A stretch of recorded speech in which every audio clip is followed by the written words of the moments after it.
Good morning students. We are going to study that is reflex klystron today. Its schematic diagram and the working we are going to understand. So we'll see it. Here the construction is there of that reflex klystron. In reflex klystron we use only single cavity. We use the same structure as we use in the two cavity klystron.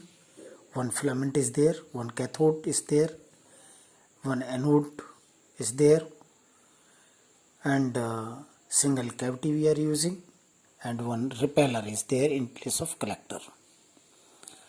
There we use the collector in two cavity klystron, but in reflex klystron we are using only repeller.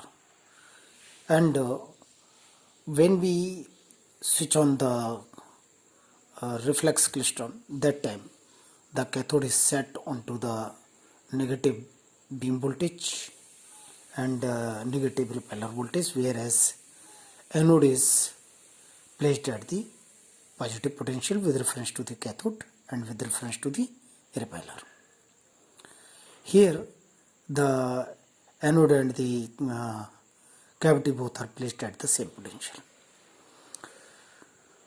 When the filament is heated up, the cathode gets heated up.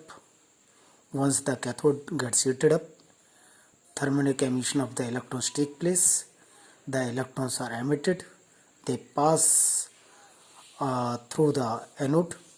They reach the cavity at T0 time and with the V0 velocity. The velocity modulation takes place here. As we switch on the reflex klystron, the cavity gets set into the oscillations with a particular frequency omega, and with some voltage. So we are representing it, that is generated voltage we are representing with Vs is equal to V1 sin omega t, and that velocity modulated signal, those electrons, they enter in the repeller region. The electrons which enter in this, they may be with the reduced velocity and they may be with the increased velocity, and when they reach in the repeller region, the repeller forces those electrons to go back towards the same cavity. And when the electrons in the form of bunch, they reach in the cavity, and the bunches, when they are in the retarding phase, that time those electrons in the bunches, they are releasing their energy to the field of this cavity, and that energy induces the current into this walls of the cavity, and that current is taken out from this RF output port. Likewise, this reflex klystron works. So here we will assume that generated voltage is Vs, V1 sin omega t, as we had assumed in the two cavity klystron for the mathematical analysis purpose. And here the time and distance graph we have drawn here.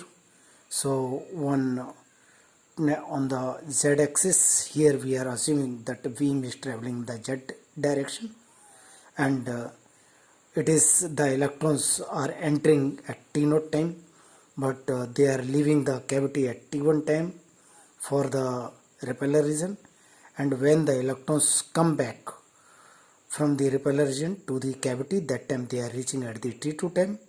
At that T2 time, they are releasing their energy into the cavity, and that energy is taken out from the RF output port. So likewise, we have given here some points for the working purpose. First, as we switch on the reflex klystron, the biasing of the reflex klystron is disturbed. The reflex klystron cavity is set into the oscillations of very small voltage, and that is Vs is equal to V1 sin omega t. Second, the electron beam injected from the cathode is first velocity modulated by the cavity voltage, cavity gap voltage. Some electrons enter the region with reduced velocity and the increased velocity. All electrons are turned around and reach the cavity in the bunches form. The current modulation takes place in the cavity after repelling back from the repeller region, and then bunched electrons passing in the retarding phase, they give up the energy to the field of the cavity. Here some conditions we have taken. If the fraction of the output power is fed back to the input cavity, and loop gain magnitude becomes 1, and phase shift is integers of multiple integers of 2 pi, that time the oscillations take place. And here the characteristics are given. The reflex klystron is working as a low power generator which gives 10 to 500 milliwatt output power at a frequency range of 1 to 25 gigahertz. Efficiency is 20 to 30%, and it is used in laboratory for microwave measurements, and it also is used as local oscillators in the receivers which are used in the commercial purposes, military purposes, and airborne radars. So these are the applications that this is the working of the reflex klystron. So please pay attention and study it. Take the help of the book also. Thank you very much.